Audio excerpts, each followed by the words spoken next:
ओम शांति। आज हम जानेंगे भगवान को भोलानाथ क्यों कहा, परमात्मा को भोलानाथ क्यों कहा। आजकल दुनिया में लोग कहते हैं ना कि भोला होना अच्छी बात नहीं है ना। अगर भोले हैं तो लोग उसका फायदा उठा सकते हैं और लोग उठाते ही हैं। और दूसरी तरफ हम कहते हैं कि परमात्मा भोलानाथ है ना। तो परमात्मा को भोलानाथ क्यों कहा? क्योंकि ये भोला शब्द जो है इसका यथार्थ अर्थ समझने की आवश्यकता है। भोलापन यानी कि क्या?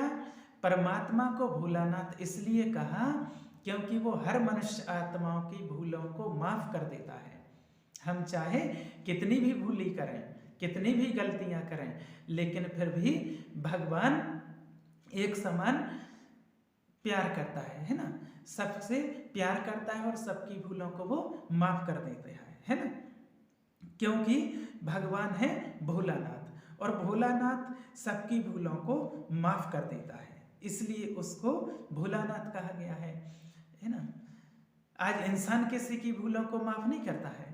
अगर हमसे या आपके सामने कोई आया है ना, और आपके सामने कोई आया और आपके सामने किसी ने गलती कर दी, आपके सामने किसी की गलती हो गई, किसी ने भूल कर दी या आपसे कोई भूल हो गई, तो फिर आप सामने वाले की वो गलती जो उसने की है, जो भूल उसने की है, उसको बुद्धि में रख के, उसको याद रख के फिर उसके साथ व्यवहार करेंगे जो जो गलती की है ना।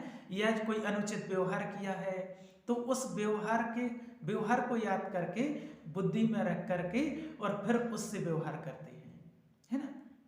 तो समझो, आपके सामने जब कोई आता है और आप उसकी पास्ट की बातों को भूल में याद करते हुए फिर वर्तमान में उससे व्यवहार करते हैं, जबकि भगवान ऐसा नहीं करता। परमात्मा हर एक आत्मा को बिन शर्त के, है ना, और बिना किसी भूलों को देखते हुए, बिना किसी गलतियों को देखते हुए प्यार लौटाता ही रहता है, इसीलिए उसको भोलानाथ कहा जाता है।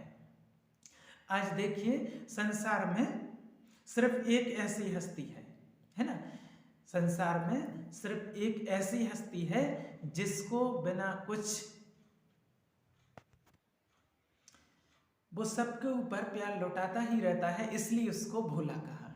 संसार में सिर्फ ऐसी एक ही हस्ती है जिसको सारा संसार प्यार करता है, जिसको सारा संसार याद करता है, वो है परमात्मा। एक भी मनुष्य ऐसा नहीं होगा जो उसको याद नहीं करता होगा। हर कोई उसको याद करता है, हर कोई उससे प्यार करता है। कोई नहीं होगा जो परमात्मा से नफरत करता होगा, है ना।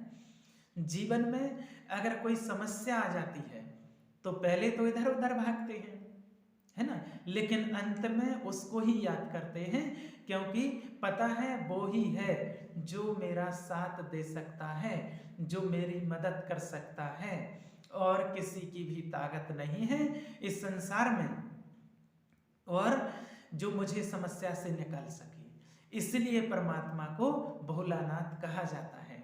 अगर कोई चोर भी होगा ना, अगर वो चोरी करता है और चोरी करने जाने से पहले वो उसको याद करता है कि भगवान आज कुछ अच्छा याद लग जाए।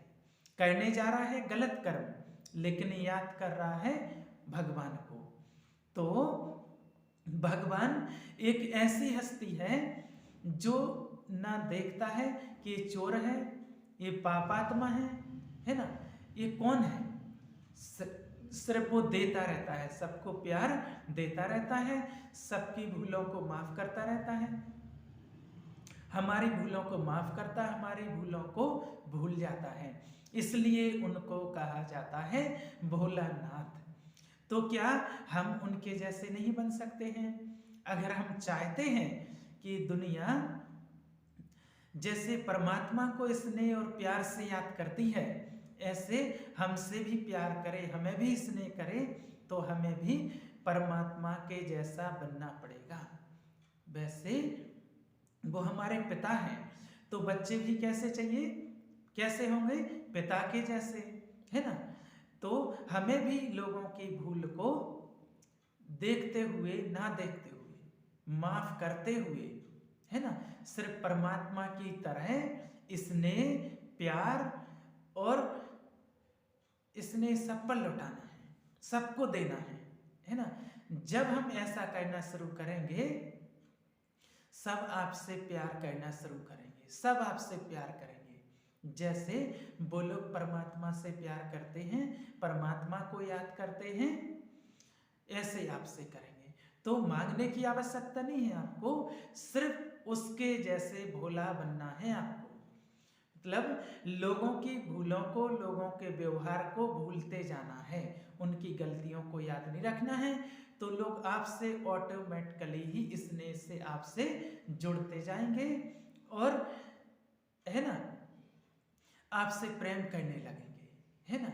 तो जब हम लोगों की भूलों को माफ करेंगे तो वो परमात्मा से जिस प्रकार से प्रेम स्नेह करते हैं, है ना, और उसी प्रकार से लोग हमसे भी स्नेह और प्रेम